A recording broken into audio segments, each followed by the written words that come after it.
English at work. How 3 jobs changed my life.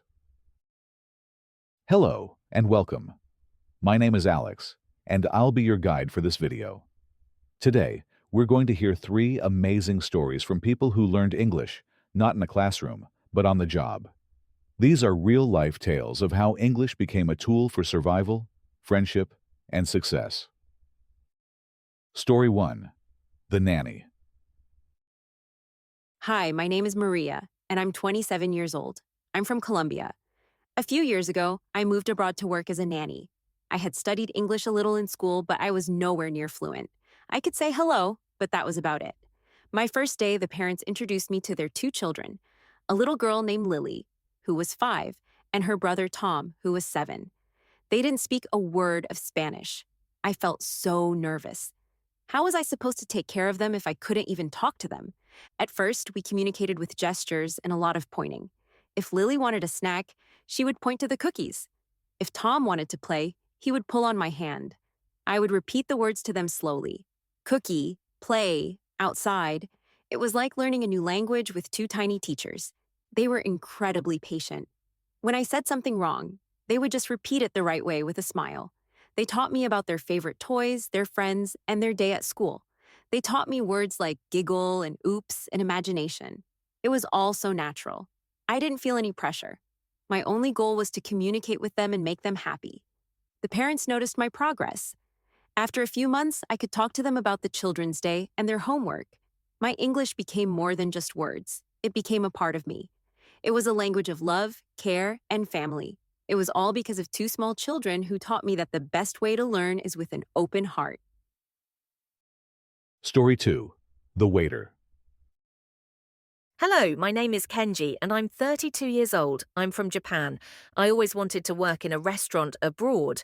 So, a few years ago, I took a chance and moved to a big city in Australia. My dream was to become a great waiter, but my English was a huge problem.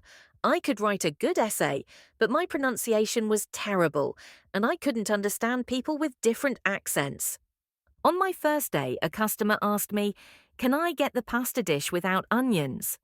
I heard onions, but I wasn't sure, so I just said, "Okay," and served him the regular dish. He was not happy. I realized right away that this job was not a test of grammar, it was a test of clear communication. From that day on, my learning was fast and very practical. My days were a mix of listening, speaking, and repeating. I learned every item on the menu and practiced saying them perfectly. I learned phrases like, "Are you ready to order?" and "How was everything?" I had to learn how to handle difficult situations, like when a customer was angry or a dish was wrong. I was forced to think quickly and speak confidently, even when I was nervous. My biggest breakthrough came from listening to my customers. I heard all kinds of accents, from British to Australian to American. My brain started to adapt and understand. I started making connections, not just serving food. I learned about people's travels and their lives. By the time I left that job, I was a confident waiter, and my English was finally as good as my dream.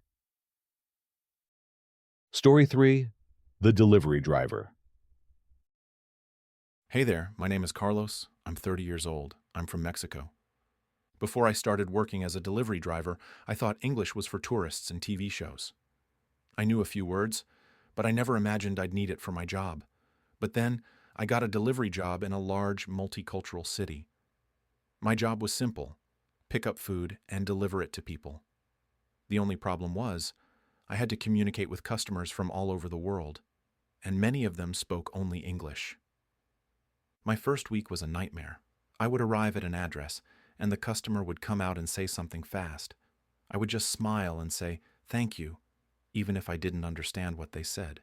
They would often ask, "Is the food warm?" or "Do you have change?" I would just stand there, confused. It was embarrassing, and I knew I had to do something. My learning became all about efficiency. I used my phone to help me. I would say short sentences into the translator to practice my pronunciation before I got to the door.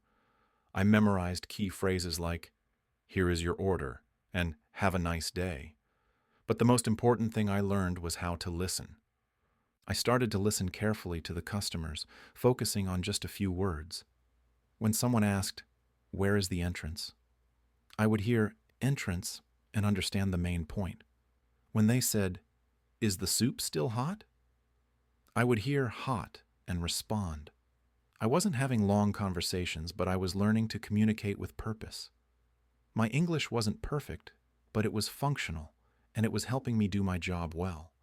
And that's the real lesson. You don't need to be perfect to use a language.